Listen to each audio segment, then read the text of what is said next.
Estás escuchando Café con Luber, con la conducción de María José Lubertino. Toda la actualidad con una mirada diversa y feminista. Café con Luber, por Radio Sónica. Pueblos, barrios, periferias, colonias y poblas somos varias las que ya no se conforman, nos callamos, escribimos ahora nuestra historia exigiendo el derecho de existir en la memoria. Pueblos, barrios, periferias, colonias y poblas somos varias. Hola, ¿cómo están? Bueno, encantados y encantadas de compartir un nuevo día, una nueva jornada, una nueva semana en Café con Luber.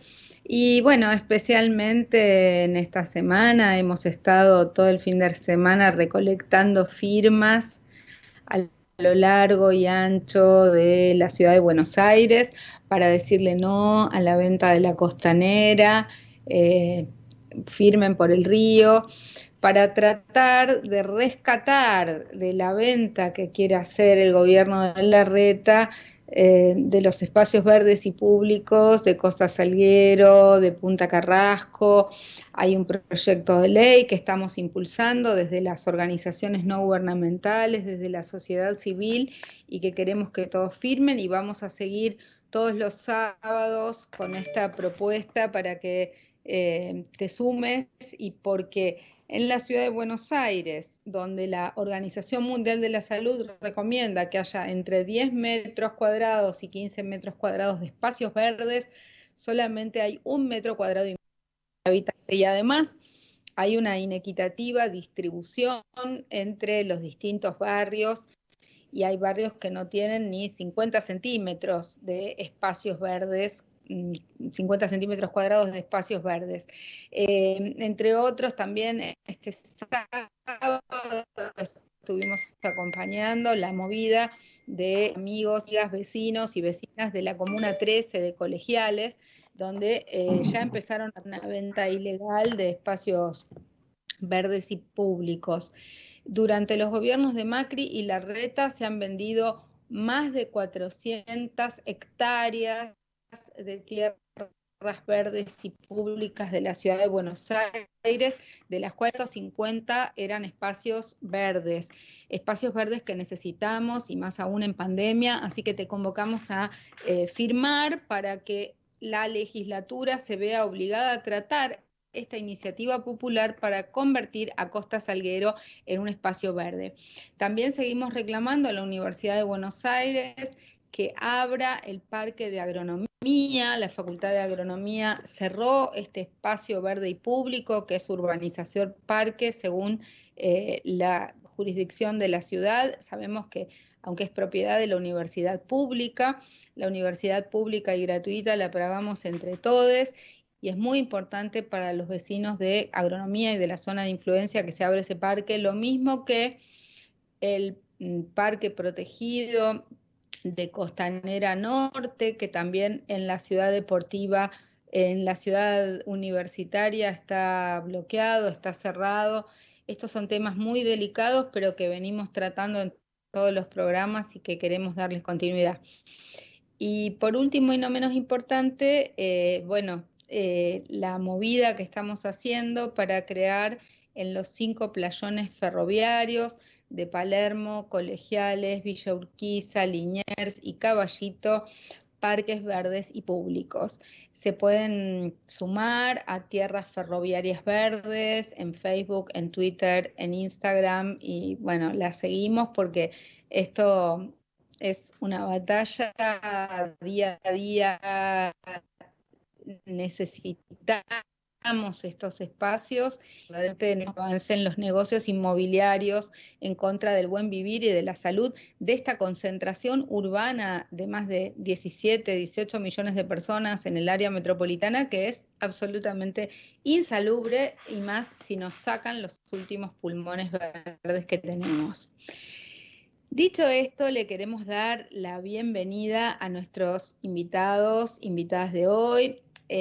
Nos acompaña desde FARN, por un lado, Leandro Gómez, y también nos acompaña María Laura Castillo.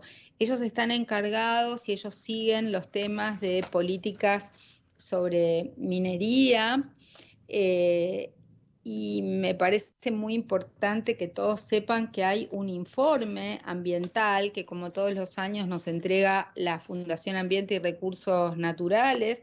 Este año el informe se llama Pandemia y Crisis Ambiental, dos caras de la misma moneda. Se los mostramos y se los volvemos a mostrar, pero lo interesante es que hay en este informe algunos capítulos que son relevantes para temas que están pasando todos los días en Buenos Aires. Estamos teniendo un río Paraná sin agua y la gente dice, bueno, esto es una catástrofe, pero esto es una catástrofe anunciada. Estamos viendo cómo se derrumban pueblos enteros por el uso del fracking, pero esto también es una catástrofe anunciada. Estamos viendo cómo se contaminan aguas o cómo una provincia se queda sin agua a expensas del uso que está haciendo otra provincia, y todas son catástrofes anunciadas. Lo importante es que podamos hacer llegar esta información a todos y todas, y que especialmente los decisores dejen de lado falsos modelos de desarrollo y avancemos hacia un desarrollo que ponga la vida en el centro de las preocupaciones, que ponga la sostenibilidad de la vida en el centro de las preocupaciones. Esto requiere muchos cambios de paradigma. Un cambio de paradigma que busque la armonía con la naturaleza, un cambio de paradigma que busque que los cuidados y las tareas que hoy desarrollamos desigualmente varones y mujeres sean equilibradas. Pero bueno, estamos haciendo camino al andar y está bueno que nos escuchen las autoridades, quienes se sorprenden con estas situaciones que están sucediendo, que han sido anunciadas por la academia, por la ciencia, y que de alguna manera no han sido escuchadas por los decisores políticos. Así que bueno, le quiero dar la bienvenida entonces a Leandro Gómez y a María Laura Castillo para que podamos hoy hablar de los temas que tienen que ver con el desarrollo de la minería. Muchas gracias por acompañarlo. En primer lugar, les quería preguntar, básicamente, nosotros y nosotras hemos luchado por una ley en defensa de los glaciares. Se ha hecho un censo, un relevamiento de los glaciares a lo largo y ancho de la Argentina, pero bueno, obviamente esto ocurre desde Jujuy hasta Tierra del Fuego, en la zona de la cordillera. Eh, ¿En qué medida esa ley de glaciares y en qué medida el relevamiento que se ha hecho de los glaciares está siendo respetado y se está cumpliendo con esta ley a lo largo y ancho del país? Bueno, antes que nada, muchas gracias, Lugar, por esta oportunidad de compartir el espacio y de poder conversar con vos y con toda la gente. Muy interesante la pregunta que estás realizando, porque la llamada ley de glaciares, digamos, ya tiene toda una historia, ha tenido sus idas y vueltas, sus vetos presidenciales. No nos olvidemos que en su momento, digamos, la ley fue vetada y tuvo que volver a pasar por el Congreso para lograr su aprobación. Y hoy en día, luego de muchos años, digamos, se logró que se realice, digamos, la primera identificación de glaciares a nivel país. Pero esta identificación de glaciares a nivel país no cumple con la ley, no cumple con la normativa, este relevamiento de glaciares, principalmente porque la ley establece la protección de todos los glaciares y del ambiente periglaciar. Y en eso la ley es muy clara, digamos, dice todos. Sin embargo, el relevamiento establece ciertas limitaciones, ¿sí? Y no toma en cuenta y no releva a todos los glaciares. Y en este sentido, consideramos que es un punto muy importante, porque de hecho se están llevando adelante en este preciso momento actividades que están prohibidas por la normativa, como es la minería a gran escala, en glaciares que no fueron relevados, ¿sí? En este primer relevamiento, simplemente por el tamaño que tiene el glaciar, aunque la norma es muy clara en este sentido y dice que todos los glaciares tienen que ser relevados. Es un aspecto, digamos, fundamental para que el cumplimiento de la ley de glaciares sea claro, sea efectivo y se pueda llevar a lo largo de todo el país. Otro punto, digamos, que nos parece sumamente relevante es este constante cuestionamiento que se está dando hacia el ambiente periglaciar, ¿no? Desde la aprobación de la ley escuchamos hablar de, bueno, hay que definir el ambiente periglaciar, hay que decidir qué es el ambiente periglaciar. Nuevos intentos, nuevos cuestionamientos, intentos por parte de gobiernos de distinto color político e ideológico que han planteado la necesidad de llevar nuevamente el Congreso, ¿sí?, para clarificar qué es el ambiente periglaciar, cuando la ley establece claramente qué es el ambiente periglaciar. Ya está definido y no es necesario volver al Congreso. Hoy en día, lamentablemente, la Secretaría de Minería de la Nación está trabajando en un plan estratégico de desarrollo minero para los próximos 30 años. Y si bien este plan estratégico de desarrollo minero, sobre el cual se está trabajando, establece la importancia de la ley de glaciares, nuevamente vuelve a establecer o a cuestionar, ¿sí?, lo que es la protección del ambiente periglaciar y establece la necesidad de definir nuevamente qué es el ambiente periglaciar y cómo la protección del ambiente periglaciar, ¿sí?, está frenando supuestas inversiones extranjeras. A ver, pero yo no sé si escuché bien. Vos me estás diciendo que el Ministerio de Ambiente está trabajando en un desarrollo minero. ¿Eso me estás diciendo? No, yo dije que ¿O es otra área del gobierno? No, yo dije que la Secretaría de Minería de Nación Ok. está Me trabajando asusté. en un plan estratégico de desarrollo minero.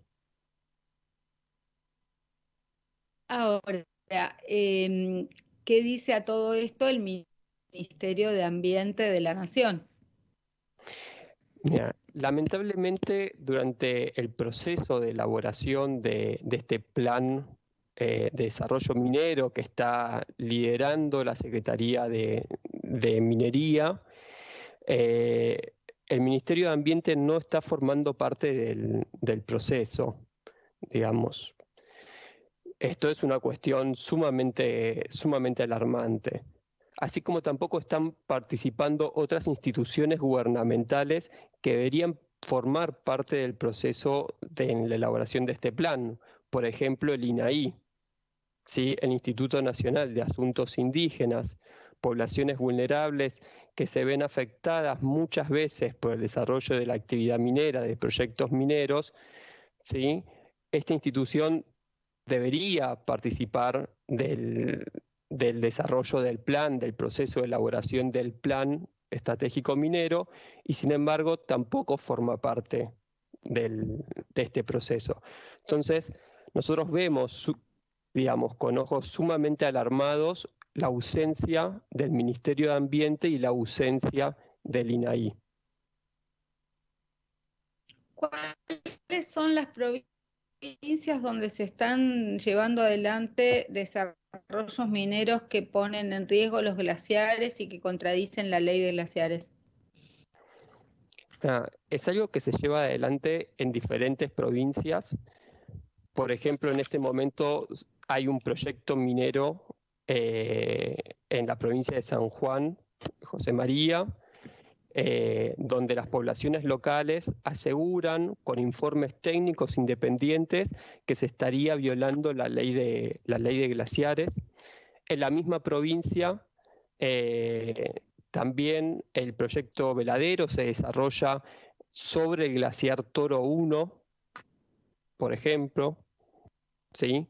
Entonces tenemos a lo largo del país hay diferentes casos donde se denuncia la afectación de la ley de glaciares, ¿sí? En el caso de Catamarca también ha habido, digamos, denuncias sobre distintas violaciones, no solamente lo que es la llamada ley de glaciares, sino sobre lo que es en sí mismo ya la ley general del ambiente, ¿no? Donde se ve que la minería, una práctica que quizás tiene ciertas dificultades para dar lugar a procesos de participación amplios, para respetar los principios precautorios, ¿sí? Los principios preventivos con respecto al ambiente. Entonces, si bien la minería tiene ciertas dificultades para cumplir con la ley de glaciares, creemos que tiene dificultades en sí para cumplir con la ley general del ambiente y con otros aspectos, digamos, que son sumamente importantes, como la participación ciudadana.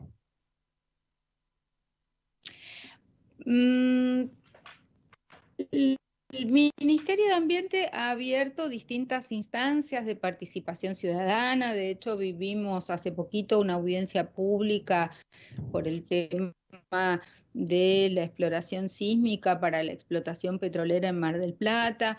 El Congreso de la Nación ha abierto unas mesas de trabajo para la participación ciudadana. No se puede hacer llegar esta inquietud al Ministerio de Ambiente, al Congreso de la Nación, sobre la preocupación de la ley de glaciares, para hacer un seguimiento de la ley de glaciares desde el Congreso de la Nación, desde la Comisión de Ambiente, o ya lo están haciendo ustedes? Sí, claro, digamos, se pueden llevar adelante ciertas iniciativas. Nosotros desde FAR hemos presentado distintas observaciones sobre el cumplimiento de la ley de glaciares, sobre el cumplimiento de la ley general del ambiente. En este momento también estamos presentando ciertas recomendaciones y observaciones con respecto al plan estratégico minero que se está llevando adelante desde la Secretaría de Minería. Digamos, en sí se pueden llevar adelante distintas iniciativas y observaciones, pero lo cierto es que lamentablemente cuando se llevan adelante distintos proyectos productivos, proyectos mineros en sí que afectan el ambiente, muchas veces, como vos estabas mencionando previamente, digamos, se privilegian el ingreso de ciertas divisas o iniciativas productivas y no se tiene en cuenta el respeto por el ambiente y por los derechos de las comunidades afectadas. Uno de los lugares donde hay una explotación minera y es un tema delicado es en Jujuy, con el tema del litio. En particular, yo sé que María Laura Castillo, estás vos directamente involucrada con los territorios que vienen haciendo un seguimiento. Hay una película de FARN en el nombre del litio. ¿Qué pasa allí en las Salinas Grandes? Hemos tenido contacto con las mujeres indígenas, las comunidades, y es una gran resistencia a la explotación del litio, pero parece que los distintos partidos políticos están de acuerdo en avanzar con este tema y lo ven incluso como uno de los puntales del desarrollo, la venta de la explotación del litio. ¿Qué es lo que nos podés contar de lo que pasa allí y cómo esto pone en riesgo los glaciares y la vida y la manera de vivir de las comunidades? Muchas gracias nuevamente por el espacio y sí, es exactamente como comentás, las comunidades con las que FARN viene trabajando ya hace más de 10 años habitan en la cuenca de Salinas Grandes y laguna de Guayatayoc en la provincia de Jujuy, que es compartida esta cuenca con la provincia de Salta. Ahí habitan desde tiempos inmemoriales 33 comunidades indígenas que vienen en una lucha de largos años de resistencia y de defensa del territorio y del equilibrio del ecosistema, de la Pachamama. Ellos tienen un vínculo muy espiritual con el salar, es parte de su forma de vida, además de su sustento económico y espiritual para vivir. Y desde hace varios años, bueno, y más con el impulso del último tiempo, desde todos los sectores de gobierno al extractivismo del litio, hay crecientes avances de proyectos mineros en distintas etapas, ¿verdad? Aquí en la cuenca hablamos mayormente de etapas de exploración, es como ir a ver qué hay previo a avanzar con la explotación, pero hay un gran interés porque Argentina forma parte, junto con Bolivia y con Chile, del llamado Triángulo del Litio, que es la mayor reserva a nivel mundial de litio en salmuera. ¿Qué quiere decir esto? Que el litio está en el salar y que para extraerlo y poder utilizarlo implica una extracción de enormes cantidades de agua. Y este también es uno de los principales cuestionamientos que plantean las comunidades que habitan en los salares, porque no nos olvidemos que estas regiones son de las más áridas del país, que tienen climas extremos, que el agua es muy escasa y que incluso en su mayor parte se encuentra en el nivel subterráneo. Entonces también es muy complejo poder acceder a estas fuentes de agua, no solo para el consumo humano, sino también para las actividades productivas, ganaderas o agrícolas que llevan adelante las comunidades, pero también porque albergan biodiversidad muy valiosa. Entonces, es múltiple los beneficios que podemos encontrar que tienen el agua y los salares de esta región y que por supuesto se ven amenazados ante el avance de la minería de litio porque se alteran estos ecosistemas, se altera el caudal de agua, se altera la disponibilidad del agua y en definitiva el equilibrio de los ecosistemas. Entonces, un poco el planteo es tanto a nivel de impactos ambientales como sociales que se hacen acá en la cuenca. Y la realidad es que un poco como venían charlando recién con Leandro, las comunidades lo que plantean, y esto en realidad no es algo arbitrario, sino que están amparados por la ley, es en que se respeten los derechos a la consulta, ¿verdad? Las comunidades originarias en nuestro país tienen el derecho a ser consultadas y esto es un proceso particular para ellas, además de los procesos participativos que aplican para todos los ciudadanos del país, ¿verdad? Para la participación pública en general, resguardada por la ley y por el recientemente entró en vigor hace poco el Acuerdo de Escazú, que es el acuerdo regional de América Latina para resguardar los derechos de acceso a la información, a la participación pública y al acceso a la justicia en asuntos ambientales. Pero en el caso de las comunidades originarias, hay un convenio específico, que es el 169, que regula el derecho de las comunidades a ser consultadas previo a emitir cualquier autorización legislativa o administrativa que pueda afectar a las comunidades. Y la realidad es que estos procesos no se llevan a cabo. Entonces, ese es el principal reclamo de las comunidades, que se cumpla con los procesos de consulta. Y además del proceso de consulta es necesario obtener, para avanzar, el consentimiento de las comunidades, que es otro instituto, y que el consentimiento debe ser otorgado de forma libre, de forma previa a la realización de cualquier actividad y de forma informada. Justamente este es otro cuello de botella que hemos encontrado y que la Fundación viene acompañando a las comunidades. En algunas ocasiones es muy difícil acceder a la información sobre los proyectos y las actividades mineras que se buscan desarrollar en los territorios. Entonces, ahí también hemos presentado notas, hemos acompañado a las comunidades en la realización de reclamos, porque precisamente para poder participar necesitamos tener este acceso a la información que muchas veces es muy difícil de lograr. Así que este es un poco, en líneas generales, el escenario que tenemos allí en la provincia de Jujuy. Esto, por supuesto, también lo encontramos en la provincia de Catamarca, por ejemplo.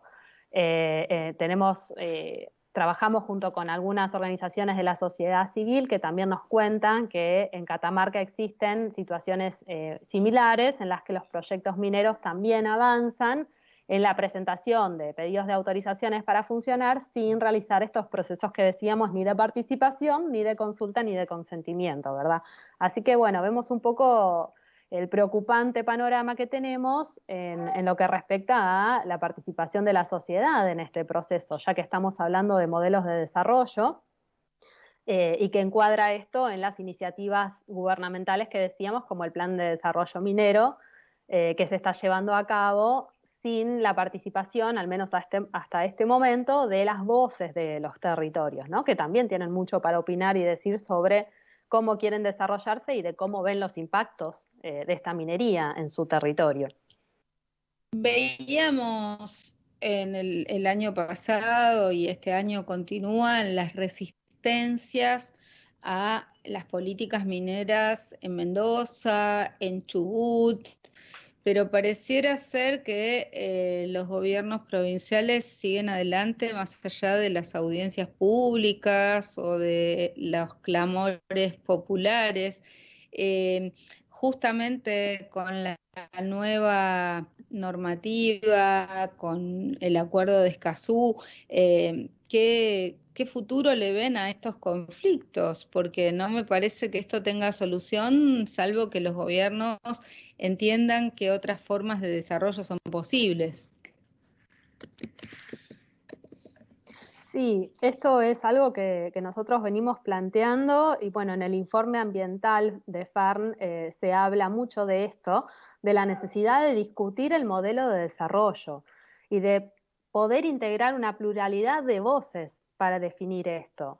Esto excede a los gobiernos, excede al ámbito local, jurisdiccional, nacional, digamos, necesitamos tender puentes y abrir espacios de diálogo a todos los actores de la sociedad para definir de forma conjunta un modelo de desarrollo deseable. En el informe se habla mucho precisamente del escenario en el que estamos frente a una pandemia de origen zoonótico, producto de nuestro avance sobre la naturaleza. Entonces, no es novedoso plantear la necesidad de discutir un cambio en nuestra relación con la naturaleza.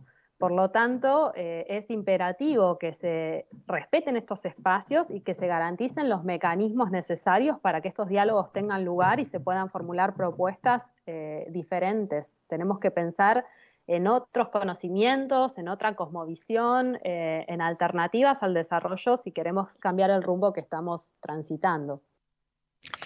Hay algunas provincias y sobre todo algunos gobiernos de provincias que nos hablan de un desarrollo minero sustentable o sostenible.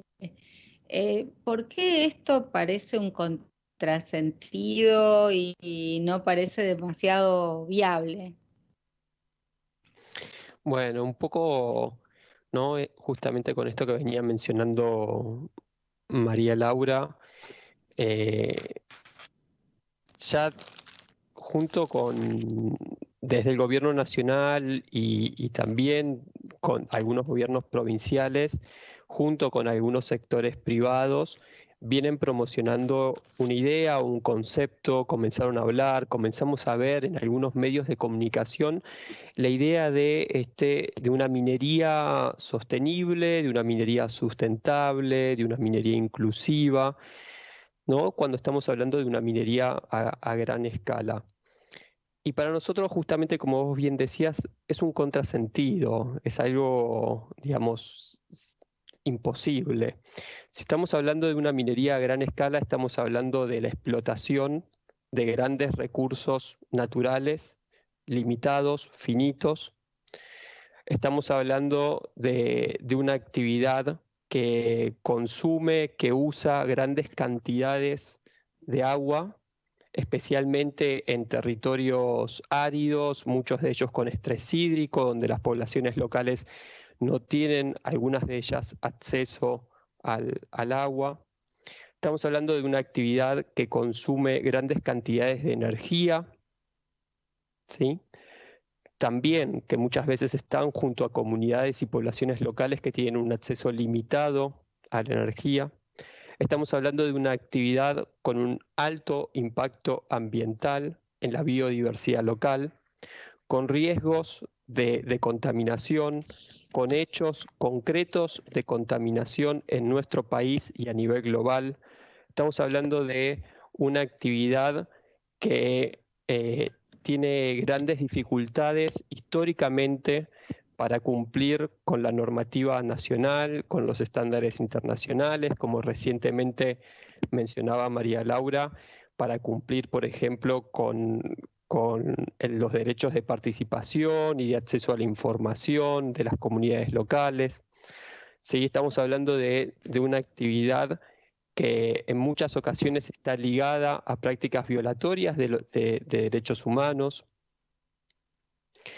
En otras palabras, digamos, una actividad con este nivel de impacto social, ambiental, ¿sí? Con un alto nivel de conflictividad socioambiental, como vos decías previamente, digamos, los casos de manifestaciones populares en contra de esta actividad, no puede ser llamada una actividad sostenible o sustentable, ¿sí?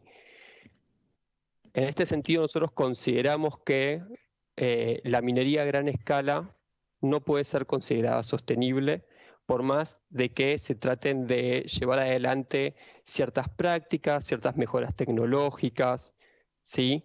Por ejemplo, no quiero ser redundante, pero volviendo al desarrollo de este plan estratégico, justamente vuelve a hablar de un desarrollo minero sostenible y hace mención principalmente al desarrollo de buenas prácticas empresariales. Buenas prácticas empresariales o desarrollos tecnológicos pueden llegar a disminuir ciertos impactos, pero no van a hacer que la práctica minera a gran escala sea sostenible, porque como dije antes, la gran cantidad de consumo de agua, energética, la conflictividad social y ambiental, los riesgos de contaminación, la extracción de recursos naturales limitados en gran escala, el uso de productos químicos contaminantes. Creo que son varios los motivos, digamos, que muestran el por qué no a esta actividad.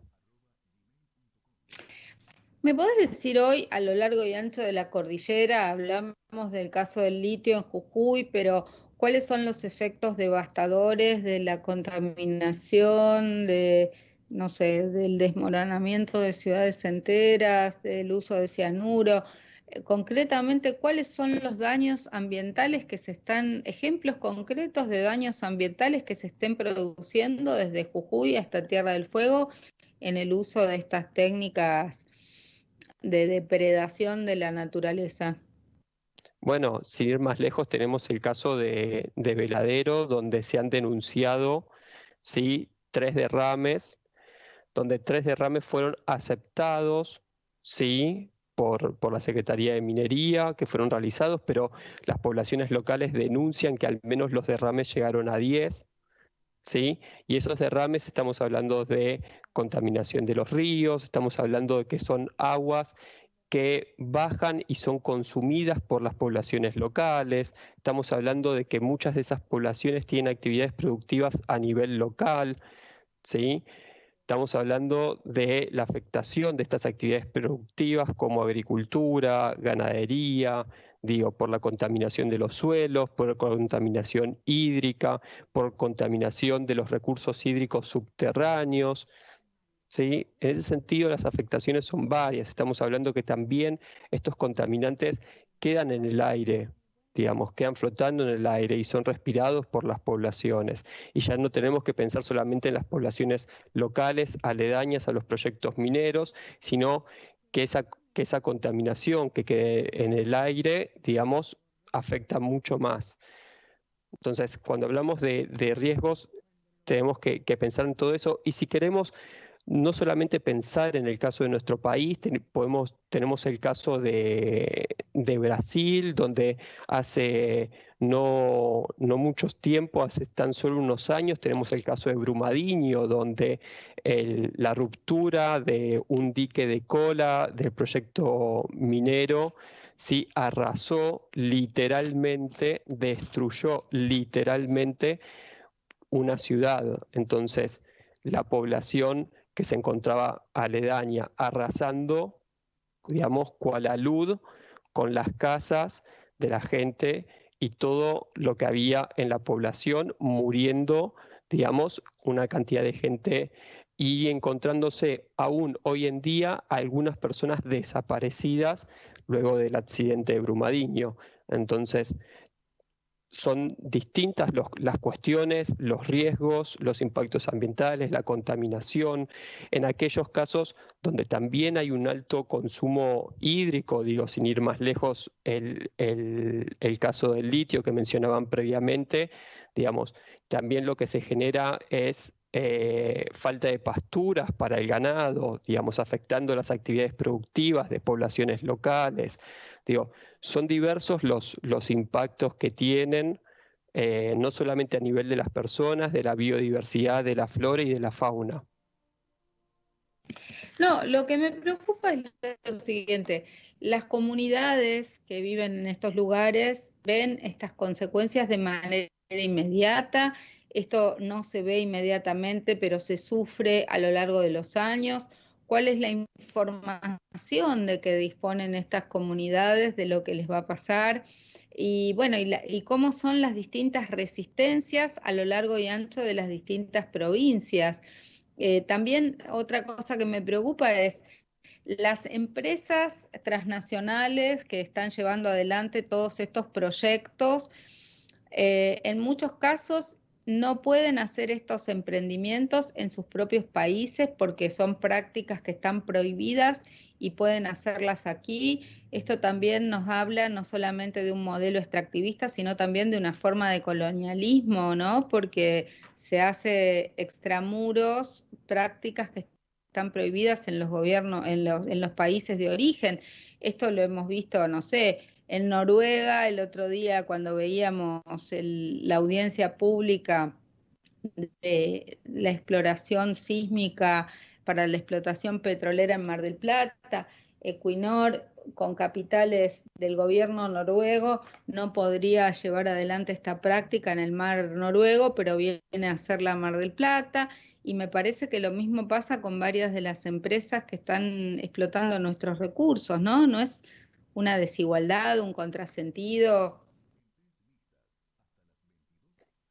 Sí, y hay una gran asimetría de poder y de información, justamente como venís diciendo, porque la situación de las comunidades varía, por supuesto, dependiendo de la minería, dependiendo de la provincia, y mismo dentro de las provincias las comunidades pueden tener distintas posturas. El tema acá, y esto incluso lo hablábamos con colegas de Chile que están en la misma situación, ¿no? Es que muchas veces, bueno, tenemos las comunidades que plantean una franca y abierta resistencia, como es el caso de la cuenca de Salinas Grandes que mencionábamos, donde nosotros hoy estamos trabajando, pero hay otras comunidades que sí han dado su consentimiento para el desarrollo de determinadas actividades mineras. El tema ahí es ver en qué condiciones se da ese consentimiento, ¿no? Era lo que decíamos antes. Muchas veces son comunidades, y esto por supuesto sin emitir ningún tipo de juicio de valor, que están muy empobrecidas y que necesitan ayuda, necesitan asistencia, y lamentablemente a veces esa ayuda la reciben de estas empresas, más no sea una pequeña ayuda, sea poner o una salita sanitaria o una construcción de una escuela, digamos. Muchas veces son comunidades que no tienen el apoyo del Estado y entonces dan su consentimiento ante estas situaciones. Otras veces simplemente son cooptadas las voluntades, también sucede. Entonces, digamos, los escenarios de cuáles son las realidades de las comunidades varían mucho, pero siempre creo que es necesario ver esto, ¿no? En qué condiciones se otorga ese aval, porque hay una asimetría muy grande incluso de información. Vos decías, ¿hasta dónde conocen los impactos? Bueno, algunas comunidades sí están muy informadas, otras no, otras han intentado informarse y no han podido hacerlo. La realidad también aquí con este tipo de emprendimientos mineros es que muchas veces las consecuencias no se ven en el corto ni mediano plazo y que incluso a veces, muchas veces, falta información de línea de base para poder medir cuáles van a ser esos impactos a corto, mediano y largo plazo. Entonces, tampoco uno puede conocer hasta dónde llegan esos impactos. Lo mismo sucede con el caso de lugares donde hay varios emprendimientos en curso. Hoy en día no se desarrollan estudios de impacto ambiental acumulativos. Entonces, el proceso de evaluación de impacto ambiental se hace por proyectos sin tener en cuenta cuál es el impacto que acumulan los demás proyectos que están también trabajando en la zona o que pueden tener una influencia en la zona. Lo mismo ocurre con los impactos sinérgicos. Entonces, bueno, son distintos puntos, digamos, que hay que tener en cuenta para conocer el impacto que puede tener en definitiva cada uno de estos proyectos, dependiendo también del tipo de minería que hacen, ¿verdad?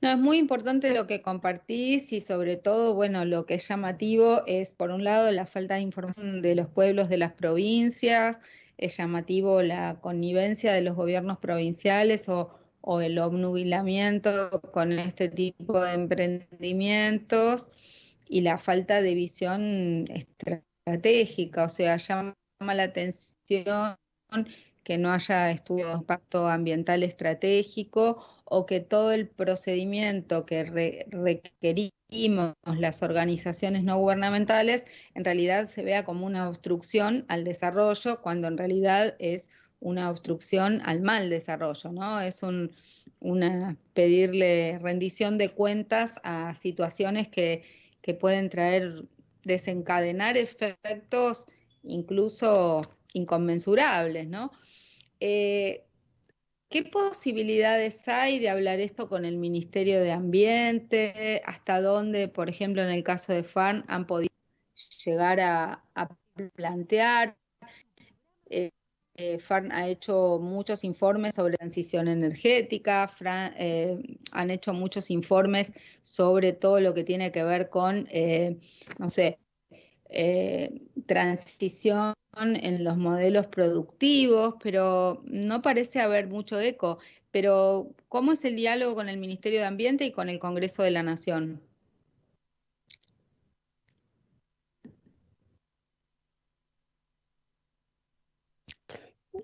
Creo que hay una cuestión que tenemos que considerar es en el caso, digamos, particular de minería, donde muchas veces las observaciones que se pueden realizar desde sociedad civil, como vos bien decías, son vistas, digamos, como una supuesta obstrucción al modelo de desarrollo. En otros aspectos hay que pensar que son las provincias, ¿no?, las que tienen el dominio originario de los recursos naturales y muchas veces, digamos, el diálogo que uno puede tener con el Ministerio de Ambiente a nivel nacional tiene sus limitaciones, donde la normativa ambiental a nivel nacional, digamos, las leyes de presupuestos mínimos, la implementación luego queda, por así decirlo, a criterio de las autoridades provinciales. Entonces, muchas veces vemos que ahí se dan ciertas limitaciones o ciertas fallas en la implementación y los diálogos con las autoridades provinciales, que a veces, digamos, tienen un interés particular en el desarrollo de ciertas actividades, no fluye con tanta facilidad, digamos. Sin ir más lejos, la misma ley de glaciares, que fue obstruida en diferentes ocasiones por la provincia de San Juan, sin ir más lejos, en un intento de continuar con ciertos proyectos mineros. Entonces, eh, creo que hay que tener en cuenta el diálogo con el ministerio, pero también con las autoridades provinciales, donde estas muchas veces vetan, sí, o incumplen las propias normativas a nivel nacional. Ahora, de todas maneras, todos sabemos que hay estándares mínimos establecidos por la Ley General del Ambiente y que la Ley de Glaciares es una ley de presupuestos mínimos. Por lo tanto, incluso la Corte tiene dicho que esos estándares mínimos incluso son como una normativa federal. En los últimos fallos la Corte lo ha dicho, no es simplemente, digamos, una normativa una indicación, tiene un valor compulsivo, vinculante para las provincias, y hay un Consejo Federal del Ambiente y el Congreso de la Nación también tiene un rol en monitorear el cumplimiento de las leyes, hasta dónde podemos avanzar para pedir que el Congreso de la Nación, que cada una de las comisiones de medio ambiente y también el COFEMA puedan tomar estos temas, ¿no? Como, no sé si hay una nota, nosotros estamos llevando adelante la campaña Agua para la Vida desde organizaciones de la sociedad civil, pero sería interesante que las organizaciones no gubernamentales que tienen más predicamento, trayectoria y expertise en estos temas también puedan acoplarse a exigir que el Congreso monitoree y que exija un ámbito federal para monitorear la ley de glaciares, ¿no?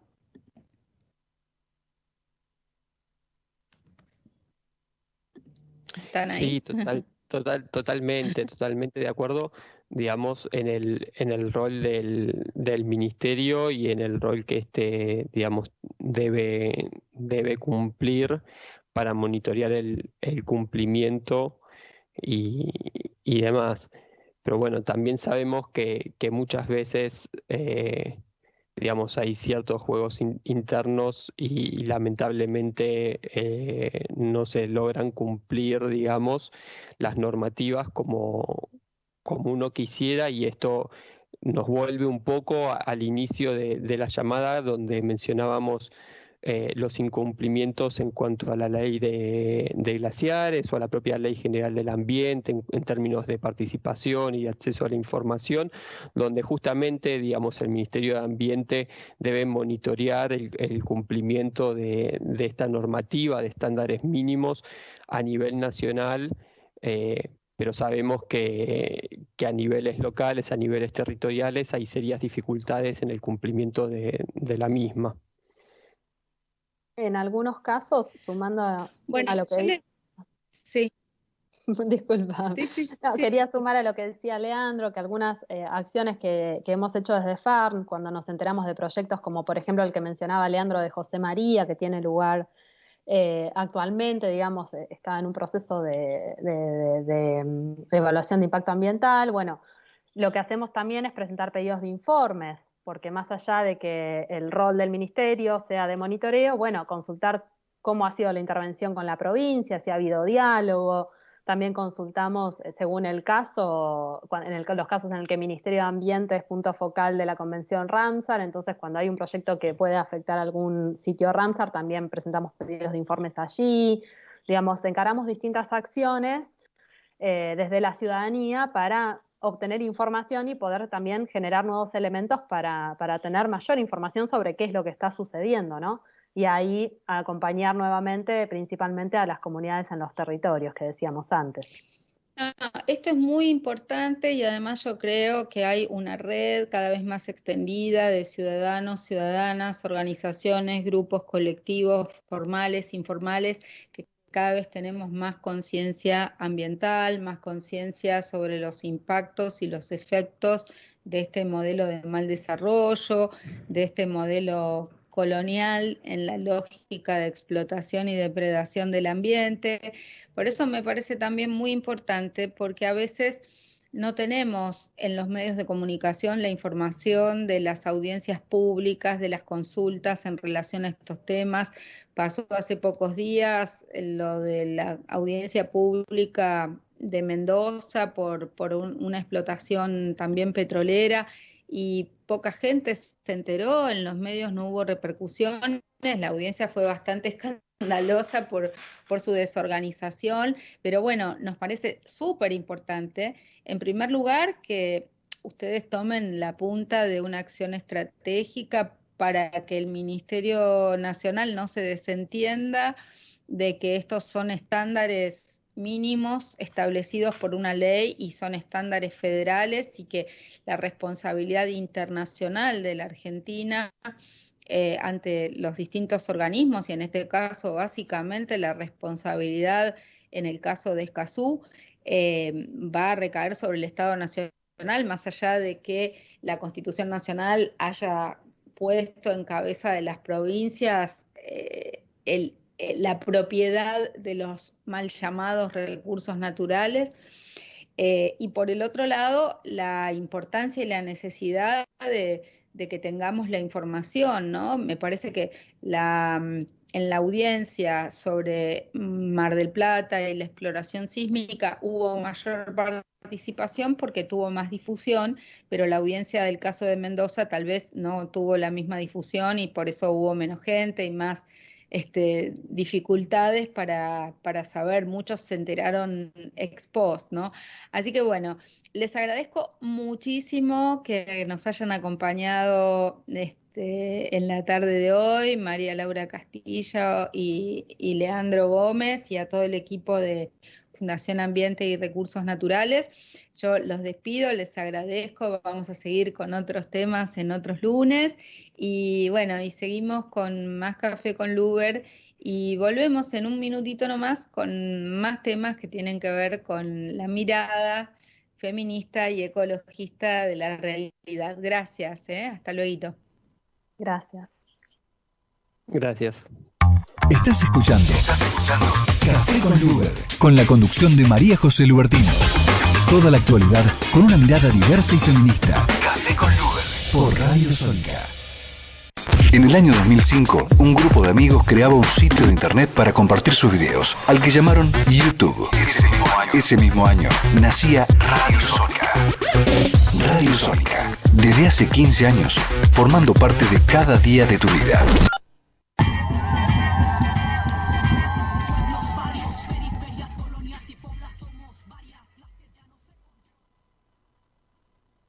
Bueno, contarles que seguimos adelante con no solamente las firmas para que no vendan la costanera, sino también seguimos adelante, por un lado, con nuestro proyecto de mujeres cuidadoras a Ciudad que nos cuida a todes. Ya vamos por 9 talleres, todos los sábados de 15 a 18.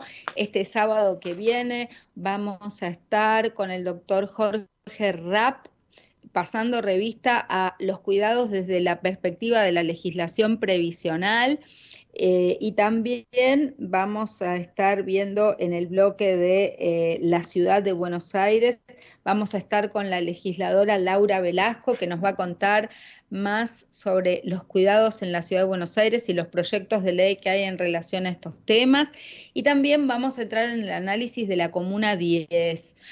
Así que saben que a través de Twitter, Facebook de Lubertino y de Asociación Ciudadana por los Derechos Humanos y de la Red de Defensoras del Ambiente y del Buen Vivir, se pueden inscribir para participar de este taller el sábado de 15 a 18, y que vamos a tener talleres hasta el 4 de septiembre, temas donde vamos a cerrar con una actividad importante, donde van a estar presentes las voces de las 15 comunas, de todos los barrios de la ciudad de Buenos Aires, para llevar adelante los proyectos y las propuestas en materia de cuidados. Como ustedes saben, este 22 de julio se cumplen un nuevo aniversario de lo que se ha dado en llamar desde 1983 el Día de Acción por el Trabajo Doméstico No Remunerado. Este día se instituyó en el segundo encuentro feminista latinoamericano y del Caribe, y tiene por objeto reflexionar sobre estas desigualdades entre varones y mujeres en llevar adelante las tareas de cuidado. Para nosotros y nosotras es sumamente importante, en el marco de este proyecto que estamos llevando adelante, pero contarles que estamos muy contentas porque el actual gobierno nacional ha puesto en marcha políticas públicas en relación a este tema, fundamentalmente en el Ministerio de las Mujeres, en el Ministerio de Economía, y es el propio Ministerio de Economía que ha estimado que el trabajo doméstico y de cuidados no remunerado representa el 15.9 del Producto Bruto Interno. ¿Esto qué quiere decir?